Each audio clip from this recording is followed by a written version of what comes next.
In just a moment, X-1. But first, if you're planning to join the family for this holiday weekend, remember you have a friend who will keep you company through the long hours on the road.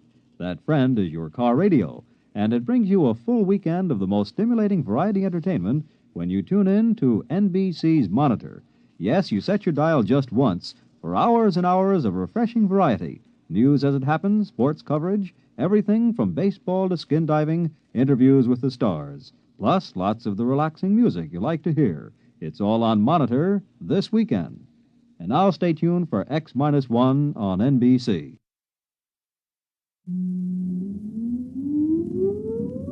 Countdown for blast-off. X-5, 4, 3, 2, X-1, fire.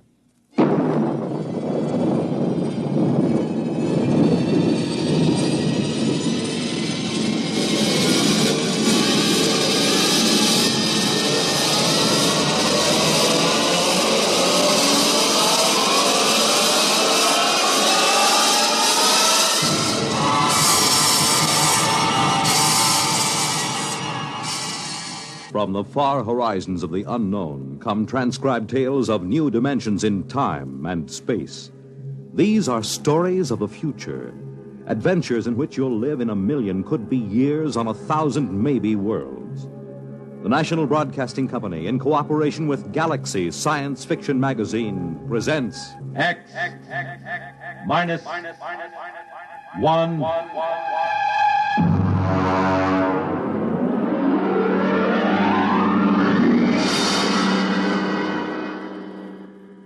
Tonight's story, A Pail of Air, by Fritz Leiber.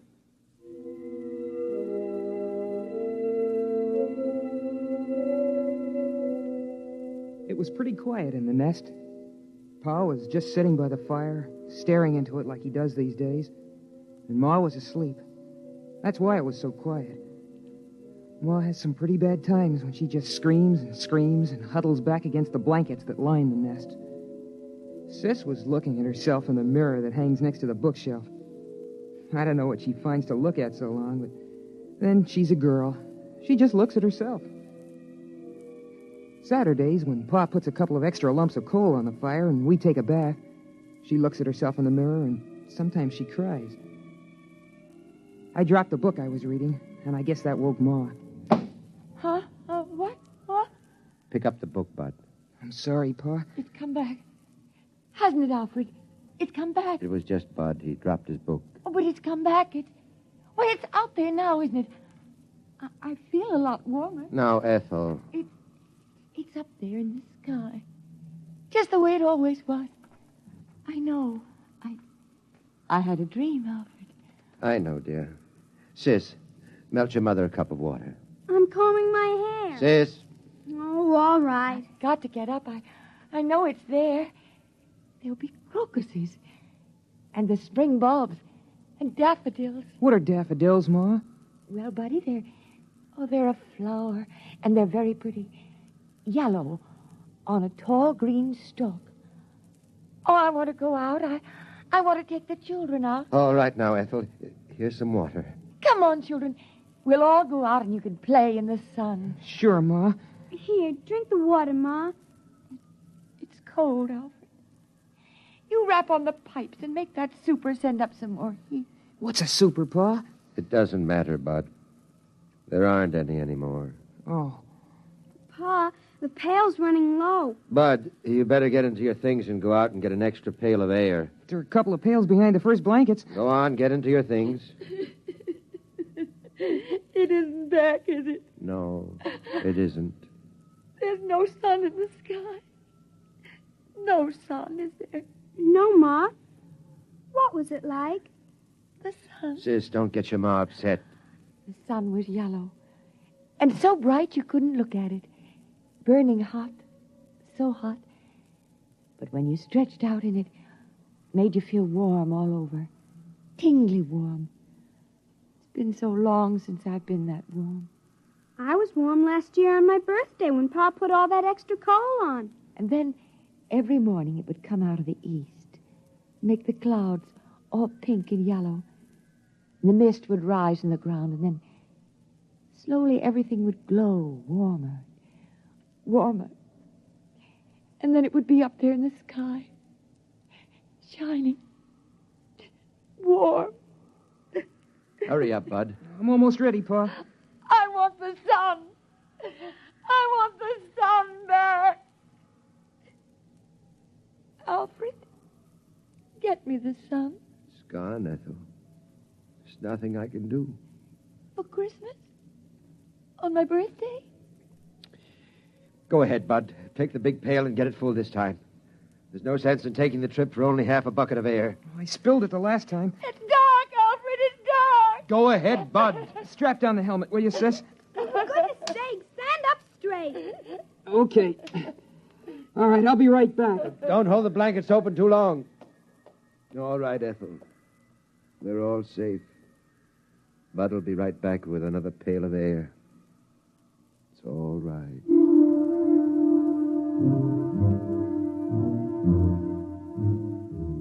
I went through the 30 or so blankets that Pa hung up to slow down the air escaping from the nest. Of course, I knew the way.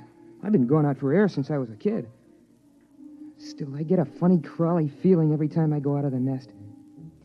You gotta go up to the 5th floor, which is just above the blanket of frozen air.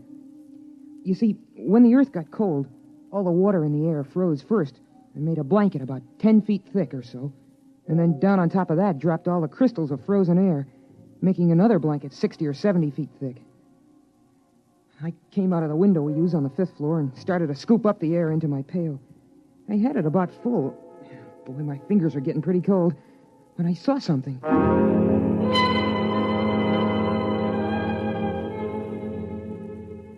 Hey, that's a light. Oh, darn it, I kicked over the bucket. Oh, there can't be a light. Not moving around in a window like that. There can't be. Ma and Pa and Sis are back in the nest. I'm up here, and there can't be anyone else. Everybody on Earth is dead except us.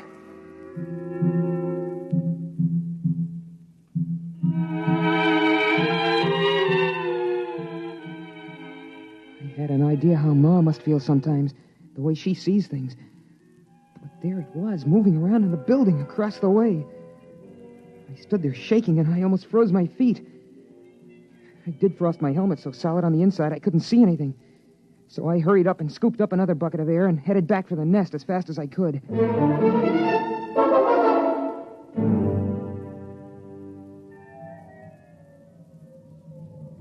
Pa, I saw something. Go on, hang those outside clothes up by the fire. Phew.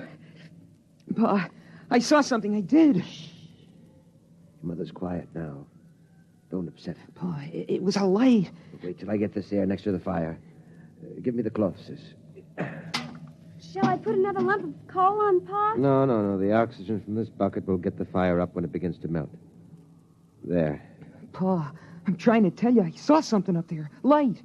There's lots of lights. Stars. I know what stars look like, Dopey. They're big, steady white lights in the sky. This was down here in a building. What is it? Alfred, what is it? Nothing, Ethel. Now, what is this, Bud? Well, first I thought it was a lady, a young lady. I mean it. Like in one of those old magazines. I thought I saw it in a window. But then all I saw was a light. You watched it for some time, son? Long enough for it to pass 5 windows and go to the next floor. And it didn't look like stray electricity? No, Pa, I know what that looks like. Or a star refracted through an icicle?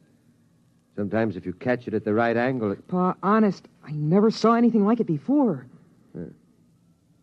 All right. I'll go out with you and you show me. No, Alfred. You can't go and leave us alone, not both of you. It's all right. We'll be right back. Here's your helmet, Pa. There's something out there. I've always known there was something out there waiting to get us. Hand me my glove. Something that's part of the cold, hates all warmth, wants to destroy the nest. Been watching us all this time. Now it's coming after us, and it'll get you, and then it'll come for me. Oh, don't go. Alfred, please don't go. Everything will be all right. Now, Sis, Yes, Pa? you come watch the fire. Keep an eye on that air, too. If it gets too low or doesn't seem to be boiling fast enough, get another bucket behind the blanket. Alfred, don't go. I'll take care of it, Pa. Could there really be anybody out there? I don't see how. We heard the last radio voices a year before Bud was born. There hasn't been anything since then. Then what could it be? I don't know. Probably just a reflection. An ice crystal cracking. Come on, Bud. Get your helmet on.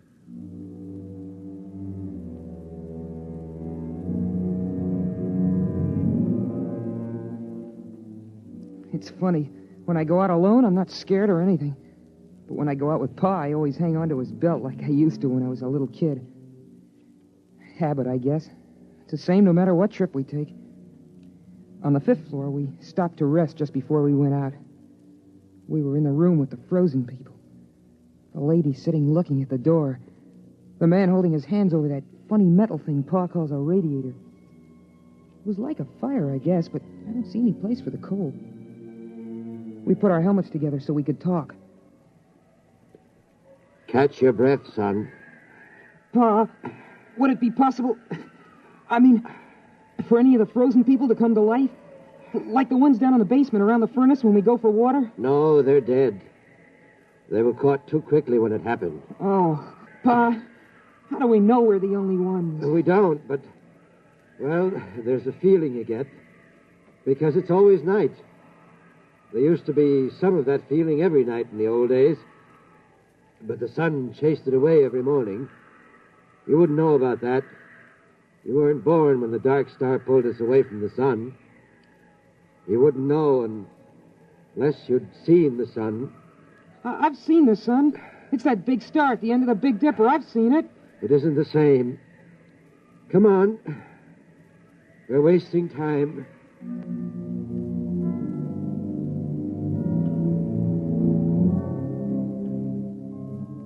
I don't know what the city looked like in the old days, but now it's beautiful. The starlight lets you see it pretty well. We're up on a hill, and the plain slopes down away from us. Some taller buildings push up out of the feathery plain, topped by rounded caps of air crystals. Some of them are on a slant because a lot of the buildings are badly twisted by the quakes and everything when the dark star pulled the Earth away from the sun. That's why Pa can't seal up the nest airtight. The building's twisted too bad. Besides, we have to keep the chimney open. We touched our helmets together so we could talk. Is that where you saw it, son? It isn't there anymore. Uh-huh. But it feels different. I mean, as if there's something out here, waiting. Bud, if you see something like that again, don't tell the others. Huh?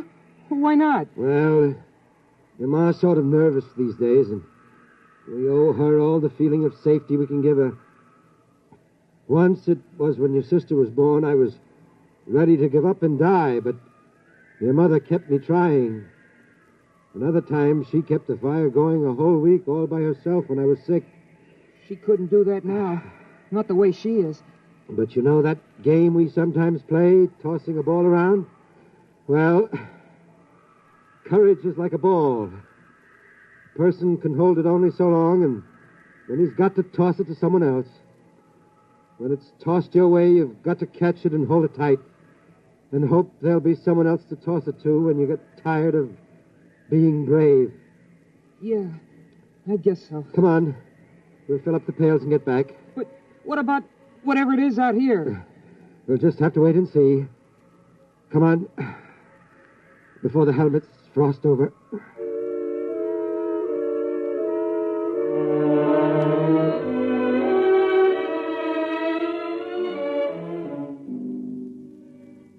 It's pretty hard to hide your feelings in the nest.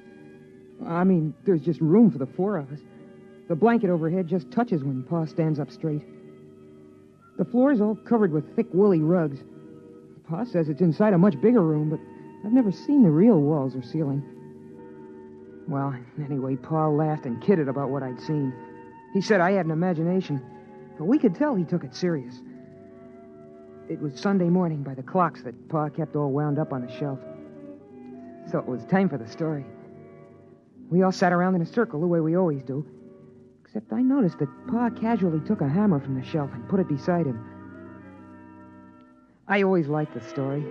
Of course, Sis and I know it by heart by now. I mean, every Sunday since we were kids. But every once in a while, Pa surprises us by telling it a little different. or throwing in some extras. It starts out with a song. Ma used to sing it, but she forgets the words sometimes. And now Pa sings it mostly. Oh, beautiful for spacious skies, for amber waves of grain, thy purple mountain majesties above the fruited plain. Of course, the words don't mean anything. I mean, the skies are spacious enough, but there aren't any waves of grain, and the plain is all covered with a blanket of frozen air. But it's part of the story ceremony, and Pa likes it. He says it reminds him of the old days. After the song, Pa starts the story.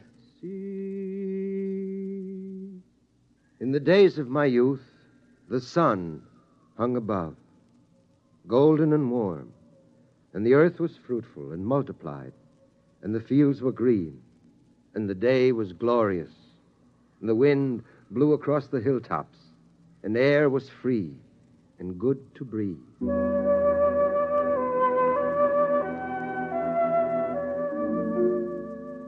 That's the part of the story I like best, about how it was with the sun nice and warm. It's hard to believe, all those people living without having to worry about cold and air. Never waking up sweating and screaming because you dreamed the fire went out. It's impossible to believe, but Pa was a good storyteller, and he made it seem real. And then the dark star came rushing out of space. In the beginning, they tried to keep the news from the people, but when the floods and the earthquakes started, the truth came out. At first, they thought the dark star would hit the sun, and then they were afraid it would strike the earth itself. But it didn't. It only came close.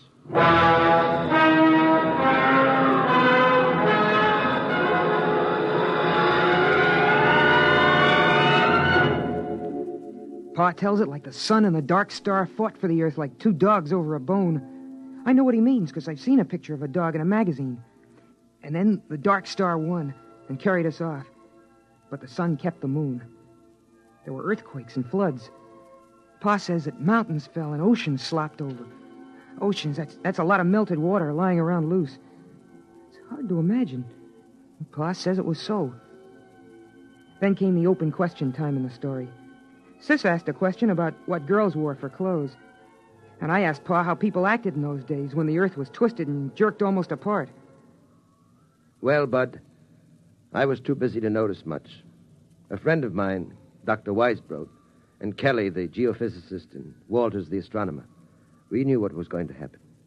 And we were working to fix up a place with airtight walls and insulation and big supplies of food and bottled air.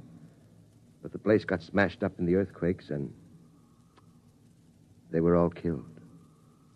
So I put the nest together at the last minute in the living room of our apartment. It's a 4-room apartment.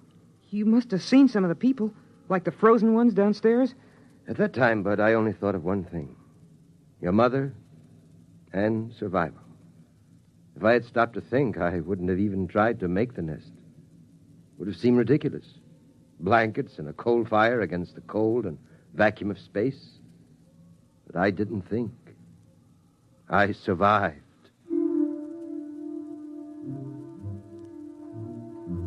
I wasn't listening carefully as Pa went on about the building of the nest.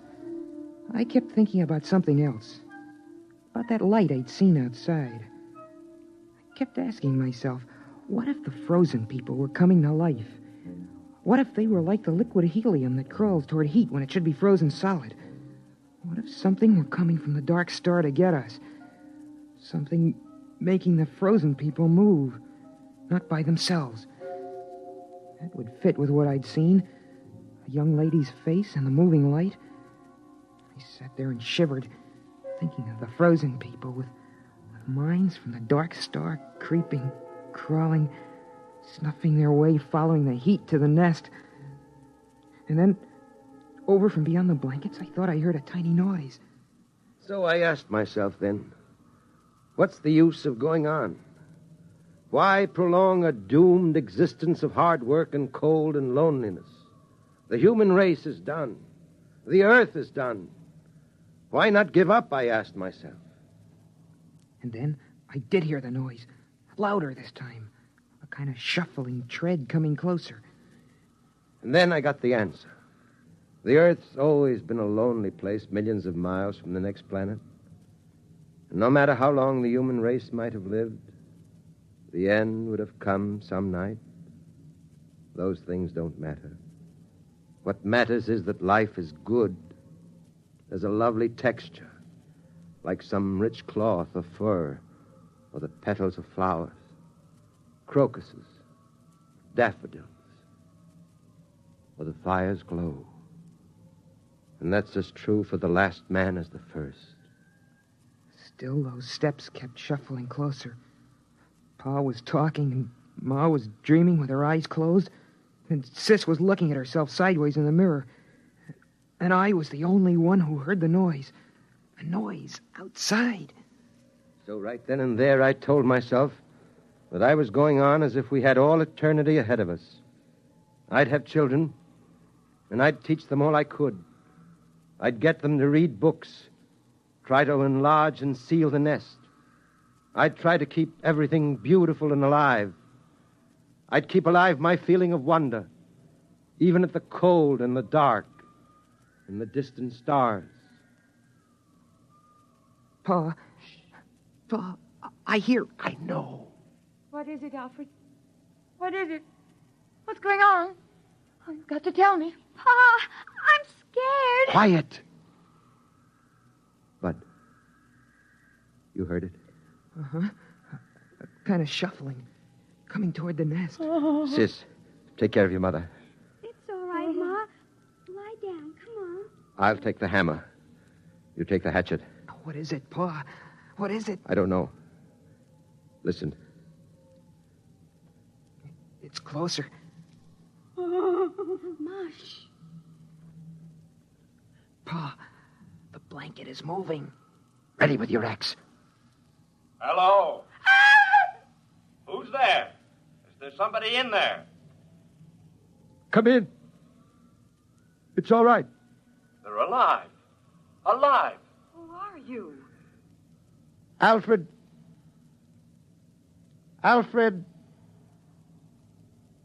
Hutchinson. Dr. Alfred Hutchinson. You can take off your helmets in here. But the air. We have air. We bring it in pails. Come on, Ralph. Let's take off our helmets. It's impossible. Where are you from? We thought we were the only ones. Los Alamos. The nuclear laboratory. Yes, that's right. We get our power from the reactor, using the stockpile of bombs for fuel. Then there are others. There are other men. There are other men. Pa, is it all right? Should I put the axe down? Yes, it's all right. You can put it down. You mean you come from another nest? It's a little bigger than this. We've got a small airtight city with airlocks. We generate our electricity, food from hydroponics. I can't believe it. I can't. I can't believe this. It's impossible. You can't maintain an air supply without hermetic sealing. It's impossible. Oh, no, it's simple. As long as you keep the fire going to melt the air, and enough air boiling to keep the fire burning. How did you come here? Why? Well, we keep scouting around for survivors. There are a number of colonies, Brookhaven, Oak Ridge, and Harwell in England, and the Argonne Laboratory in France. We didn't expect to find anything in this city, though. But our detectors picked up a heat trace, so we tracked it down. Alfred, you're forgetting your manners. We have company. Of course. Sis, throw a handful of coal on the fire. Pa, a whole handful? Doesn't matter now. And Bud, bring out another pail of air. Well, it's incredible. And you have laboratories and transport? We only have a two-seater Scout, but if we rip out the bulkhead to the storage compartment, we can make it all right. We can have you back at Los Alamos in 4 hours. What's the matter? I guess we really hadn't thought about it that way. But, I wouldn't know how to act there. And besides, I haven't any clothes. Just doesn't seem right to let this fire go out. It's been 18 years. Burning every minute. But you can't stay here. Ralph. But after all... Ralph. Oh. Look, Dr. Hutchinson, we'll go out to the ship and bring back a small power heater. I know this is very sudden and upsetting to you. You need a chance to adjust. We'll be back in a few minutes. It's incredible. In buckets, air in buckets. Well, They didn't think the nest smelled so good. I could tell. She had a wave in her hair. Did you see that? And lipstick. I suppose we have to decide what to do. Pa, at Los Alamos and those other places, there'll be lots of people, won't there? Yes, I mean, not just your father or a brother. that's right. Boys? I suppose so. But somehow I feel a little empty. Alfred, it's different now that we know others are alive. You don't have to feel the responsibility for keeping the human race going. Pa, I'd like to see those rockets and laboratories. Wouldn't you, Pa? I suppose so. It won't be easy leaving the nest. I mean, it's just right, and there's only 4 of us. It's kind of a scary idea. Big place with a lot of strangers. You'll get over that feeling, son. The trouble with the world was that it kept getting smaller and smaller till it ended with just the nest. Now it'll be good to have a real, huge world again. The way it was in the beginning.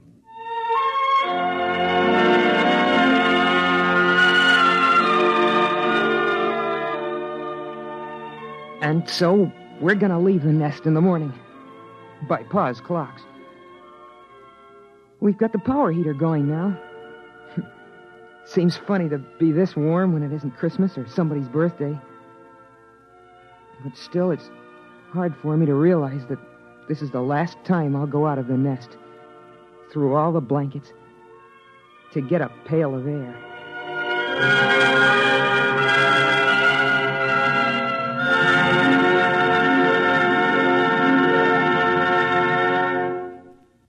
You have just heard X-1, presented by the National Broadcasting Company in cooperation with Galaxy Science Fiction Magazine. Your announcer, Fred Collins. X-1 was an NBC Radio Network production.